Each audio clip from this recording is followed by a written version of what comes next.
You get more questions during the break there about the new baby at the house. A lot of people are interested in that. I suppose so. Yeah. She's doing fine. She's sleeping through the evening. She is. She started to sleep through the night. Thank God. You don't mean to They're tell like me you clocks. actually... I got up every night, made the bottle. Victoria changed the diaper. That was the deal. And then we switched off. We took turns feeding. Yeah, and burping. I'm very good at burping. Okay, as you know, one of the most popular areas of television, I guess, is the daytime soap opera. Right. We think we have right here in our audience the heroes and heroines of a possible soap opera.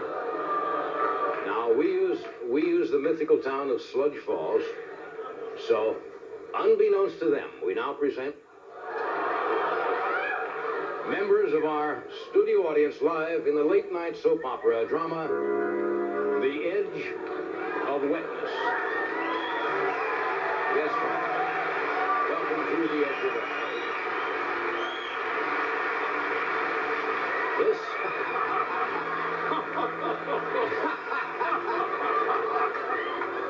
This is Artie Burgundy. Artie drinks a little too much. He was turned down by the Betty Ford Center because his breath melted the rubber sheets. When... Get out of here. Apparently that's Artie's girl. Anyway, when Artie goes to a restaurant, he has so many cocktails, his liver has to be seated at a separate table. Artie's breath is so bad it made Bartles and James get off their porch chairs and go back in the house. He'd like to offer a hit off his pint of wine to this woman. Yes, there she is. Sludge Falls hairstylist, Barbara Seville. Barbara receives money under the table from Head & Shoulders shampoo for chloroforming her customers and then giving them dandruff implants. Barbara created Cyndi Lauper's hairstyle. Her inspiration came when she saw someone lob a hand grenade into a Pittsburgh paint store. She longs to tease the cowlick of this man. Yes, there he is, Forrest Laundry, Sludge Falls funeral home tailor. Forrest is wearing pants made out of pumpernickel bread, but he's very worried that his left pocket is going stale. Forrest is mentally unstable. He's never howled at the moon, but once in the YMCA, he laughed at a fat man putting foot powder on. He wants to count the eyelashes of this woman, Rhonda McDonald, the owner of Sludge Falls fast food restaurant. Rhonda thinks hunting would be a lot easier if wild animals ate fast food. Then whenever you hear a burp, shoot. Rhonda once dissected a French fry to see if it had a tongue. She feels that every country in the world is our brother. So last night she told her father that New Zealand had a dirty magazine under its bed. Nothing. Her goal is to sell a Slurpee to this man, Sludge Falls leading bodybuilder, Arnold Schwarzenegger salad.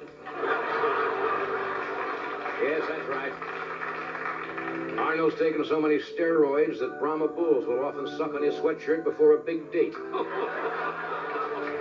By grunting in a certain way, Arnold is able to communicate with primates, such as gorillas, apes, and Sylvester Stallone.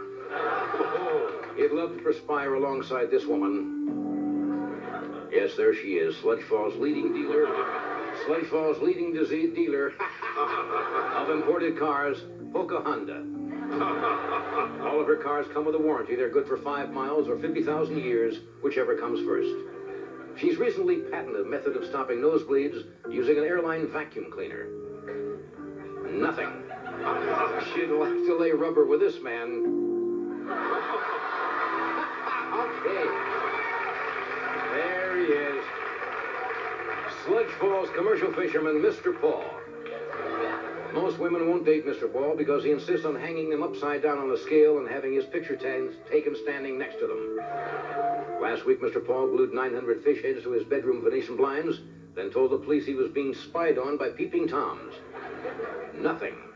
He'd like to wiggle a bait worm at this woman. Yes. Sludge Falls leading baker, Sarah Lee Iacocca.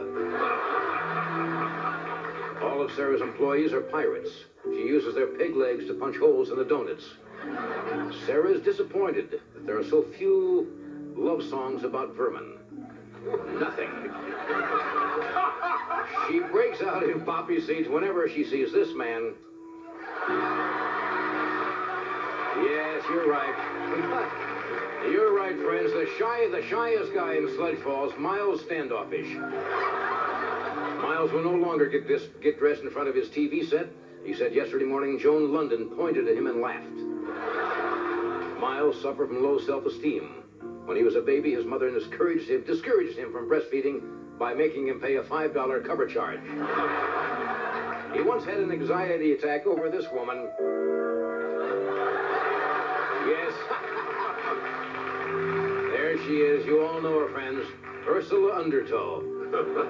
Ursula works offshore as a madam in a lighthouse of ill repute. Unfortunately, her only customers have been drowning men, and their money is too soggy to count. Marine biologists now feel she is the reason Humphrey the whale swam north. That concludes nothing. Tonight's episode. Join me next week when we bring you...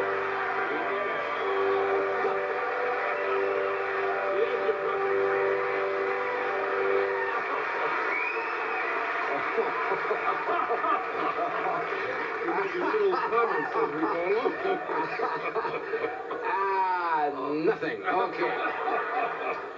Oh, well, folks, see, we'll recover from this as we have on many occasions.